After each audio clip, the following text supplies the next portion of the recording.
If you join LuLaRoe, it's said you'll be able to work from home, set your schedule, and join a team of independent fashion retailers. But as the old saying goes, if it sounds like it's too good to be true, then, well, it probably is.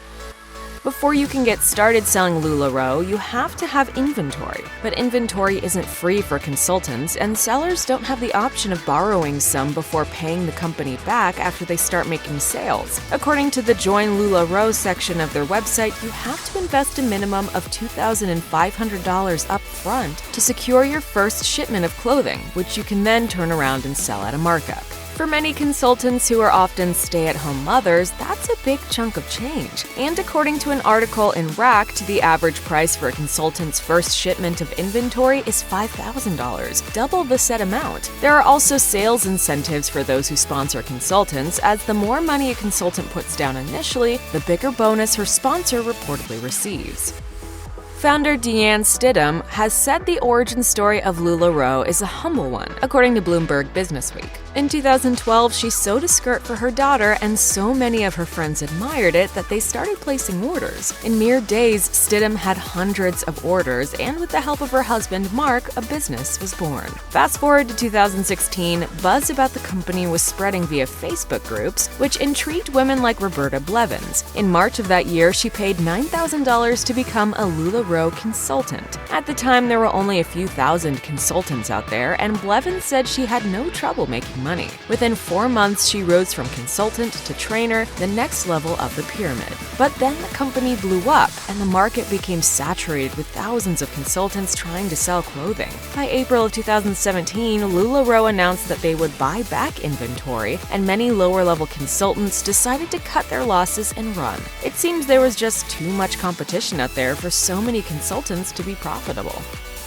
LuLaRoe was officially founded by Deanne and Mark Stidham in 2013 as a multi-level marketing or MLM company, according to Bloomberg Businessweek. To be successful as a seller in an MLM, you must sell a certain amount of products to people who then sell those products themselves. The more people who work under you and the more inventory you distribute, the more money you will make. As long as there's continued demand for the product, the seller can be successful. While an MLM can legally give bonuses to consultants who enlist new sellers, the bonuses can't be based on how much product those new recruits purchase. That stops too much inventory from being flooded down the line of distributors and winding up sitting in people's spare bedrooms. But during LuLaRoe's first 4 years, that's what it was doing. Consultants would make more money if their new recruits spent more money, regardless of whether or not they could turn around and sell that inventory. That sounds a lot like a pyramid scheme and a big reason sellers ran screaming for the hills. Can you look at that? It's a pyramid scheme. It's not a pyramid scheme, it's a reverse funnel system. Turn it upside down. According to the Join LuLaRoe section of the company website, the first step in becoming a LuLaRoe consultant is to choose your inventory. You can select pieces from their offerings with the option of getting access to new items as they're launched. When your order arrives, it will be filled with clothing that you've handpicked and can then sell to others. But according to consultant Christina Hinks, that's not what happened when she decided to join the LuLaRoe family with a $4,900 down payment. Hinks told Racked, "I Googled around and saw these hedgehog and bear leggings, so cute. I live just outside of Chicago. My first shipment included 270 pieces of Southwest-inspired prints. That's not exactly the look of the Midwest." Hinks then sold her shipment to another consultant who lived where those patterns would have a better chance of selling.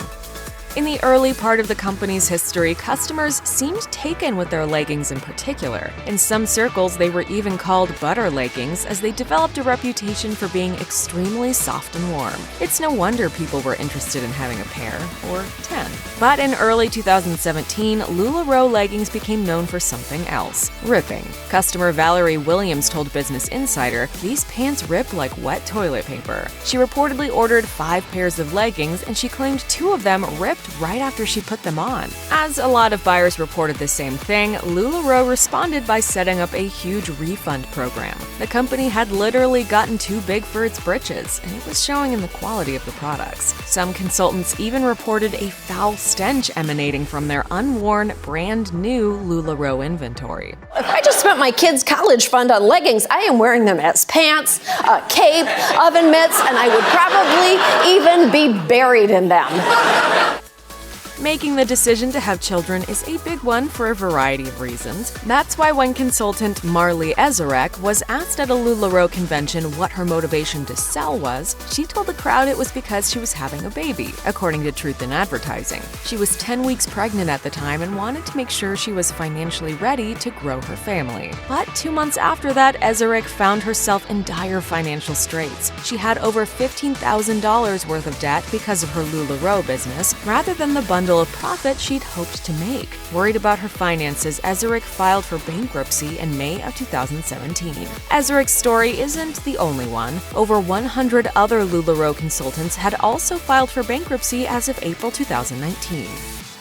One of the things that LuLaRoe promises consultants on its company website is the ability to, quote, create freedom and run one's own independent fashion retailer business. That's part of the draw, especially for women who have other obligations and need to make their own schedules. But in January 2017, consultants allegedly received an email from the Home Office with a special request. Specifically, the company asked sellers to report anyone who is selling LuLaRoe merch at a discount, saying that they wanted to protect the brand, according to Racked. That reportedly spurred a culture of sellers spying on each other, including on Facebook groups. Christina Hinks told the publication, "The level at which consultants were turning each other in was unbelievable. There was this rabid attitude encouraged by the weekly calls from Home Office." Hinks was troubled enough by that and other concerns that she quit selling LuLaRoe, even though she had reportedly been successful.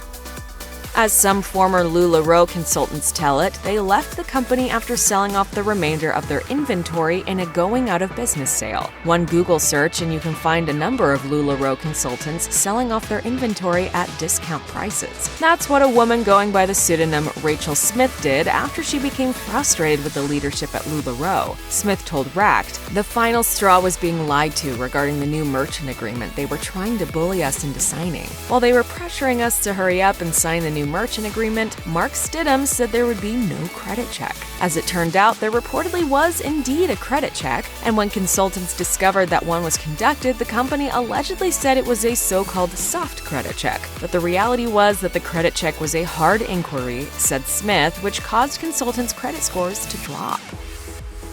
After the notorious legging-ripping scandal, LuLaRoe implemented 2 different return policies, according to Business Insider. The first was called the Make Good program, which assured that customers who had purchased defective clothing produced between January 1, 2016 and April 24, 2017 would receive a full refund, a gift card, or a replacement product. They also implemented the Happiness policy, which refunded customers within the first 30 days and offered a credit or exchange within 90 days. LuLaRoe also said that if consultants wanted to quit, they would buy back all of their unsold inventory, according to Bloomberg Businessweek. Although that was helpful for the many lower-level consultants who cut their losses and ran, those moves had ramifications up the chain. On September 13, 2017, LuLaRoe canceled the 100% buyback policy, citing too much inventory coming back. They adjusted it to 90% of the wholesale value as long as it was purchased within a year. But many LuLaRoe sellers have reportedly said they got much less than that, especially those in the upper ranks.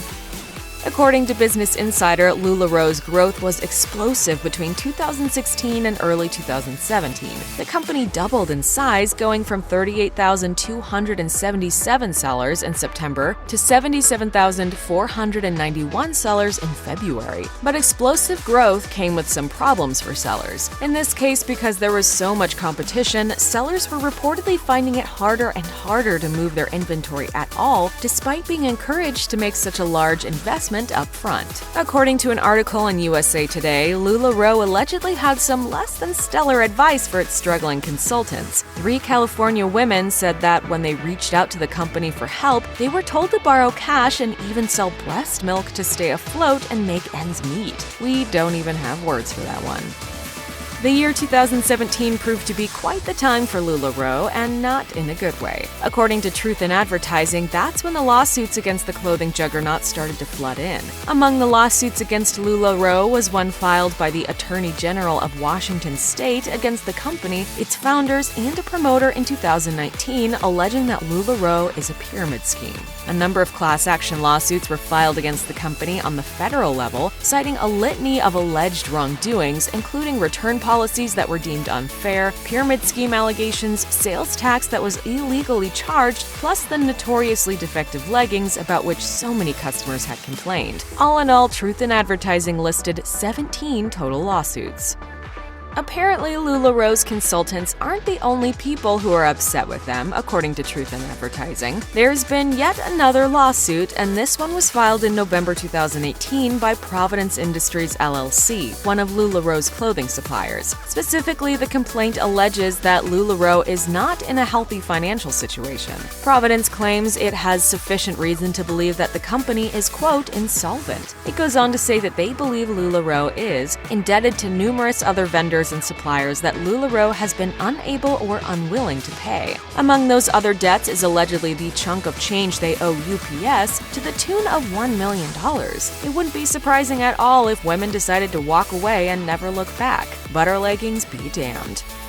With all of the promises made by LuLaRoe to consultants and all of the resources that the company offered on its website, it makes perfect sense that consultants would look to leadership for advice. After all, LuLaRoe certainly projects the image of success, something many consultants would naturally want for themselves. But active listening and supportive advice was not what Mark Stidham, LuLaRoe's CEO, reportedly shared with approximately 80,000 consultants in a now deleted video of a weekly webinar, according to Racked. Instead, they allegedly got this from the CEO. "No, you're stale. Your customers are stale. Get out and find new customers. If you bring a new customer in, then your inventory isn't stale. The problem is you try to sell to the same group of people day after day after day." His advice to consultants hearing bad things from ex-sellers: you cannot wrestle with the pig without getting a little mud on you. Don't wrestle with the pigs. Ignore them. On top of the less than stellar career advice that Mark Stidham gave consultants, some LuLaRoe sellers have reported other behavior from the founders that seems off. Former consultant Rachel Smith told Racked, "After a year of watching the weekly webinars, nothing surprises me anymore in terms of what Mark and Deanne say. His comment struck me as that of a man who feels superior to anyone who goes against him, particularly women." Deanne Stidham has also allegedly made some comments that are downright odd. Former mentor Courtney Harwood, who spent time with Deanne on several occasions, told Bloomberg Businessweek that Deanne encouraged her to be subservient to her husband, though they were separated at the time. Additionally, Deanne also encouraged Harwood to get gastric bypass surgery at a clinic in Tijuana and offered her a discounted referral. Deanne seemingly prefers that her leaders be a size small or medium. Shouldn't they think it's easy? No, I think it's easy. That's me. Okay? Check out one of our newest videos right here. Plus, even more list videos about the fashion business are coming soon. Subscribe to our YouTube channel and hit the bell so you don't miss a single one.